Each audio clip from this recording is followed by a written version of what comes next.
Hello, everyone, and welcome to Monday morning. It's Stephen Whiteside here from theuptrend.com. Well, it's the day after Mother's Day, and that's usually has a bullish bias to it. And so far, stock index futures are trading above fair value.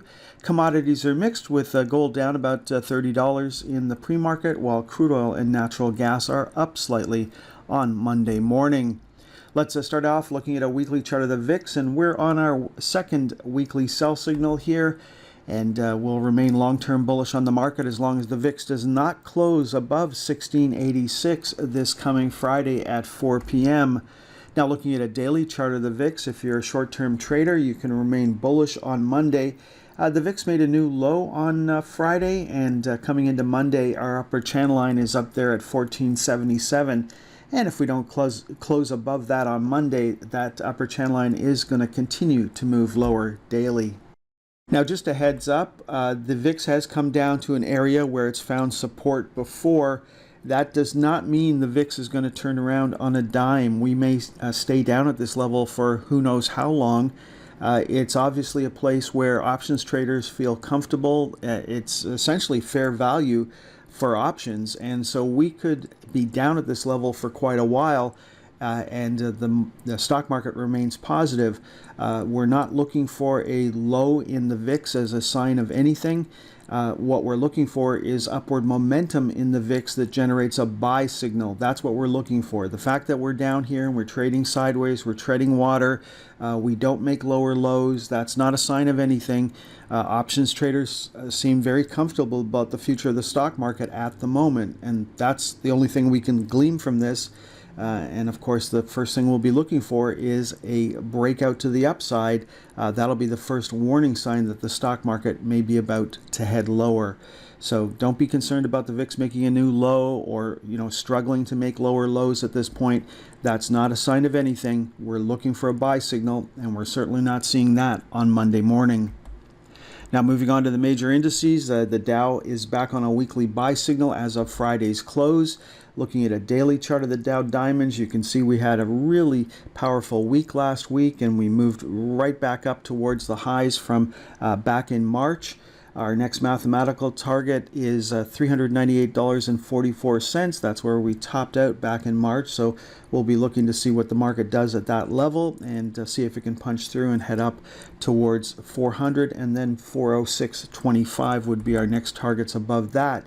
The SPY is back on a buy signal as of Friday's close. You can see the nice run it had last week, heading back up towards the previous highs. Now, our next mathematical target is $531.25, but you can see we stopped out at $524.61 back in March, and so that will be our next target, and we're getting pretty close to that coming into Monday. We're just a few dollars away from that. Now, looking at the NASDAQ 100, it barely generated a weekly buy signal on Friday, and you can see the week we had last week for the triple Qs. Our next mathematical target is 445.31. We got as high as $444.31 on Friday, and then the recent high was up there at $449.34. If we can take that out, that should take us up to 453.13, which is the top of our projected range on the daily charts, but of course not on the weekly charts. Now, it's interesting to note that the equal-weighted NASDAQ and the next-generation NASDAQ stocks have not gotten back on a buy signal yet. So that tells us it's those big-cap tech stocks that we've been following are the reason that the triple Qs generated a weekly buy signal and the other major indices did not. Now, looking at the Canadian market, there's the iShares for the TSX 60 making a new high last week. And as you can see, while the U.S. market did see some weakness previously over the past month, the Canadian market saw weakness, but not enough to generate a weekly sell signal. That has a lot to do with just a couple of sectors, and we'll look at those in a second. We had a bearish reversal day on Friday, but didn't close below the previous day's low after making a new high on Friday. So a little selling going into the weekend. Our next target on the daily charts is 34.38, and we may get to hit that this week. Now, what's been working for the TSX as opposed to the U.S. market, of course, has been commodities. The best performing sector so far this year is the gold sector, up 23.55%.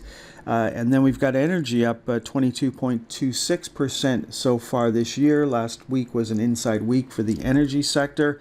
If we look at the top performing stocks on the TSX 60 so far this year, you can see it's heavily weighted in commodity related stocks. You've got mining, energy, mining. So as you can see, it's been all about commodities in 2024. What hasn't worked? Well, the telecom stocks are still down on the year, 8.24%. And then we've got information technology stocks down 3.59%. Now, the biggest loser on the TSX 60 so far this year is OpenText, down over 25%, followed by Shopify, down nearly 22% so far this year. And you can see most of those losses came in the last week. Let's finish off this morning's presentation taking a look at the world of commodities. And we've got crude oil on its second week of a weekly sell signal. We were up slightly on the week, 48 cents and change, so no major trend there. As you can see, the pros are starting to give up control on a weekly basis. $75 should act as support. If that breaks, then $68.75 would be our next target. Moving over to a daily chart, you can see the pros did give up control on a short-term basis.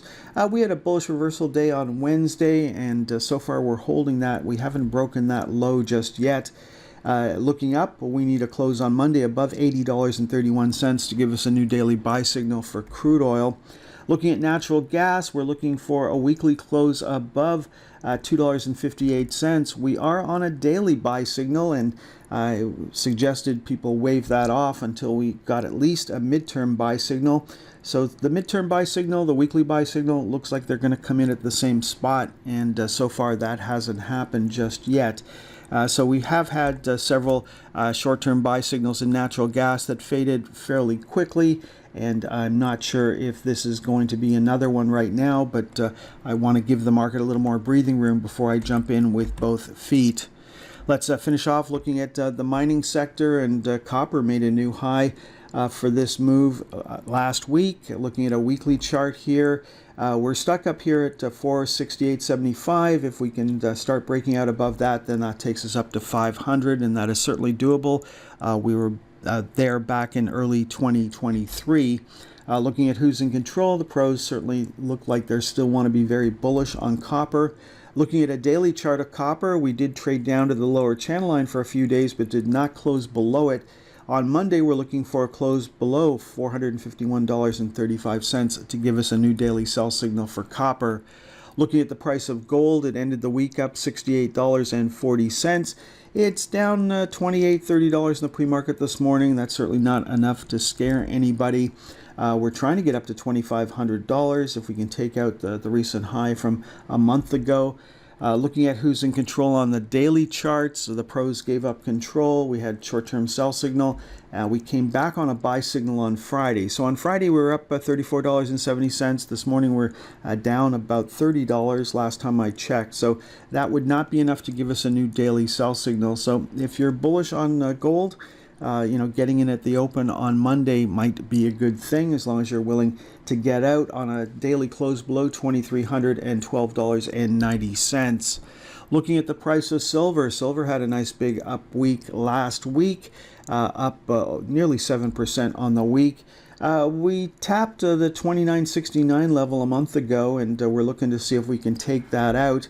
Of course, the next psychological target would be $30, and if we can take that out, then $31.25 would come into play. We are stuck in a range here. We've traded up to $29.69, traded down to $26.56. That's where 90% of our trading activity has been since the start of April.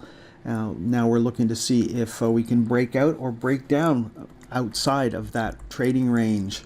Coming into Monday's trading action, if you're trading silver futures contracts, we would be sellers if we close below $27.10 on Monday. Not expecting that to happen from what we're seeing in the pre-market on Monday morning. Okay, folks, that is all for this morning's presentation. Have a wonderful day. Next time you'll hear my voice is on Tuesday morning. Thank you for watching today's presentation. If you found this video useful, please consider hitting the like button, sharing it, and subscribing to our channel to ensure you never miss a video. We look forward to having you join us for our next daily market update.